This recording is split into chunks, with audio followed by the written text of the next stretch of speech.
right, let's look at how reading has been going and what we want to focus on next. So what have you all noticed with what's been going on right now?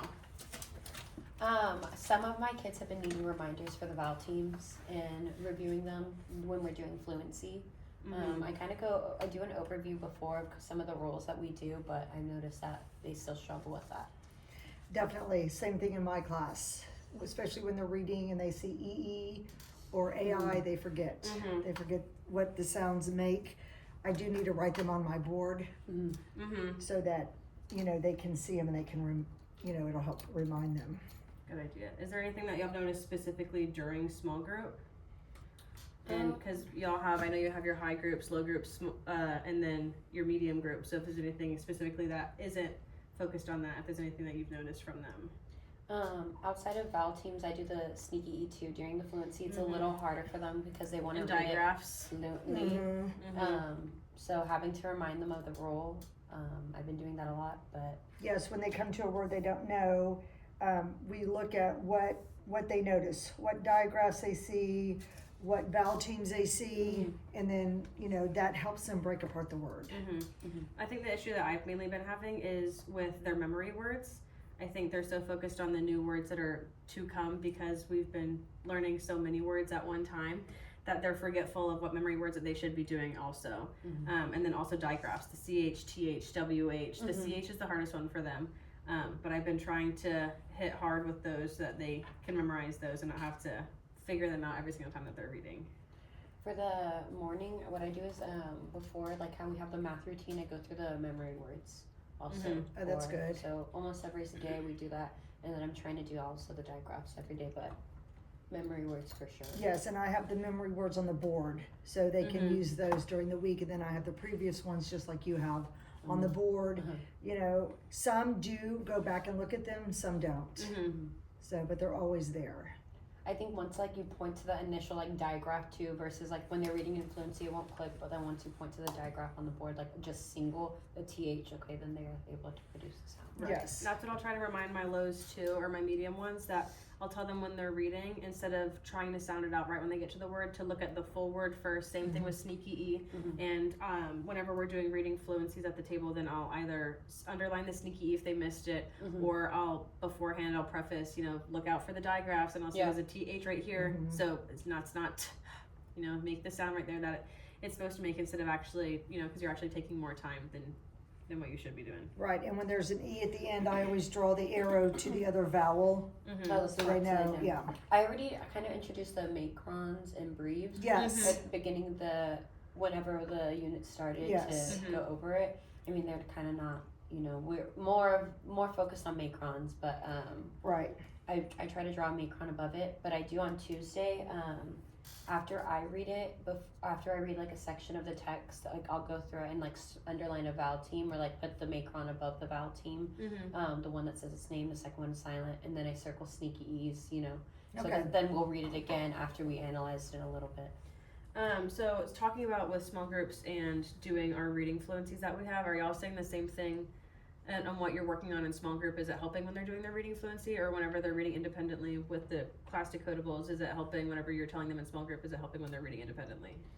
I think it is. Depending on who it is, kind of. Yeah, it depends on who it is. If we do the same reading all week, we read one page and then we'll read the next page, and then on Wednesday we'll go back and read Monday and Tuesdays. I think it does help. Some of my lower readers, they're it's helping with yeah. I think it's helping too. Do y'all, whenever y'all are doing your class decodables, do y'all who do you specifically group with your low ones, if you do group them, or do you have them here at the back? Wait, what do you mean? I'm sorry. Whenever you're reading with the class decodables, like for example, I have a few of my medium ones who have a hard time reading or a slower time reading. I'll put them with a little bit of a higher one so they can hear how they're supposed to be sounding. So I wanted to see if y'all were doing something that was the same or something that was different. The decodables, I read with them at the back table. I have my 3 groups. And then when we read the decodable on Tuesday, I have a lower reader with a medium or higher reader, so they can help them out. I was gonna say I do it, so this week during our intervention time, I've already like read it with them, What I do typically is after reading with them, I have my lows like, okay, be the pointer finger too, so they can follow along Okay. actively. One of my students also likes using my finger to point in his text. It works, but he reads to me too, so I keep them right by me while I'm reading the I read, we read all together. I keep my lows that struggle by me. On Tuesday, we do it whole group first, and then we do it partner read, Right. and then my low group, I have them come to me, and then they have to read a section each.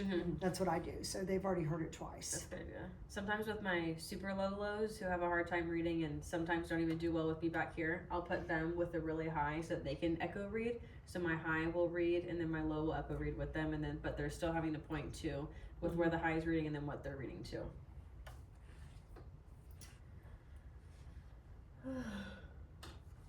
What's been successful so far with what we've been doing? It can either be now or what we've done previously, but what do you think you've been doing that has been successful? I think making more, at least for me, prioritizing small group more recently. I feel like, I know it's important, but I feel like more recently I've made sure to make an effort to give the students what they need. I feel like that's been helpful.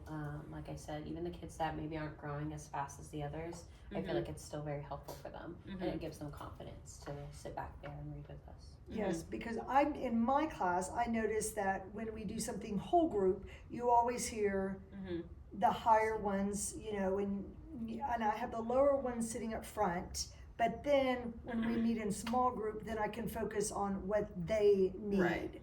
And that's why I spend so much time, I think, in reading in small group. Right. Because you can, so they're not embarrassed if they give a wrong answer. You know, they're all about the same, and I try to make them successful. Right. I agree So too. I work on what they need. I sometimes still give the students that like answer a question and they still get it wrong a green ticket, because it's like, I'm happy that you're trying to like That's advocate for good. trying. Yeah, that's good. You know, and I always try to say something like, "Oh, I love it. We're on the right track. Let's see if somebody can add to that." Right. You know, so I try to encourage that. Yeah, that's good. That is good. I like also whenever I'm back here I have two specific students I have in mind. One student, she knows all of her letters and her sounds, but she's having a hard time putting those blends together. So in the beginning of the year, I was mainly going over letters and sounds with her and trying to just blend two letters. Okay. And it's still a little bit of a work in progress now. But with my other one, she didn't know any letters or sounds in the beginning of the year, specifically sounds. So now that she knows those letters and sounds, I can definitely tell that obviously what I'm doing back here is working with her, because she didn't know any sounds in the beginning of the year. And I've asked her before if she's reading at home. She tells me no. So whenever I'm back here, I'm able to encode and decode 3-letter words with her. Like the last passage we had, obviously some of my kids are reading the entire thing in 60 seconds. But then I'm going over just specific words with her, like dog, let, get. CBC words. So that she's able to see where the other students are reading so quickly, how she can be reading too. Okay. And so I was going over specific letters in there, but as long as that's working for her, that's all I care about. Yeah. I will say, okay, you're so right. I have been doing outside of Super Kids, because we still got to go over the rules, and we still I have this boy read it with us. But when it comes to small group, I have him one-on-one with the simple CVC book, and we just go over the words. And they have memory like the and said. Right. Yeah. So Because he's getting the whole group, he's getting the tier 1 instruction, and then you're giving him tier 2, tier 3 instructions. So that's good. And I was actually talking to Miss Jen, our librarian, about what section we can go in depending on what student they are for the library and getting their new books. So with my high ones, I've been pushing them a little bit more toward the chapter books, and with my low ones, I've been trying to push them more toward the CVC books. And you know, I usually just let them do a free-for-all and get whatever they need to be getting. But I've been trying to push them so they can be reading more stuff that they're able to at home instead of just having a book read to them, especially since we're in the beginning of the year. Yeah. And then, I mean, I've been trying to look at our MAP scores and putting them in small groups that way, but how are y'all differentiating between what your small groups are? I use the reading fluency. I look at the MAP scores. You know, and that is kind of true. And when their reading fluency is getting better, then I move kids. And how many words they're reading correct in that minute? Not really, but just if they're able to read fluently a little bit better, and like if they're in the low group and they're reading higher than the other kids, and I think they're ready for the next group, I will Right. move them up. Gotcha. I've had to move one child down also. I go off of not really the MAP scores, but the progress in class also. I do take count the MAP scores because I mean some of them really do reflect truly how they are performing, but others I've had like in my highest group not I agree. perform really low on the MAP test, but is making progress on comprehension and fluency and spelling words and math, all of it. So what I've been doing though to differentiate the groups is I've introduced a chapter reading that we all share and answer questions on. I talked to the GT teacher and we got I haven't made sentence stems, but I have options for sentence stems for higher thinking. Perfect. So for comprehension, I realize that it seems strong when we're reading out loud, but I'm not sure, depending on who it is, how it's going with them independently. So how are y'all's thoughts on comprehending when they're reading out loud and doing it on their own? So what I do is I have the high group read the decodable book, and then I don't read it with them, and then I just meet with them to answer questions. So they read it independently, right? Yeah, and then they come back to you. Independently, and they're getting better at it. They know that they're reading for a purpose now. But when I have them read the fluency on Friday with me, they're not doing as well because I think they're focused on the fluency, reading quickly, right, and not understanding what they're reading. So I'm working with them on that and going back into this text. Perfect. To find the answer. And then last thing we have is just planning on next steps that we want to change from what we're doing right now. Anything specific that we think we need to be changing so that maybe that comprehension is getting further with them, or that these small groups could be working better? I definitely think we need to keep going with the reading comprehension all the time from the small low group.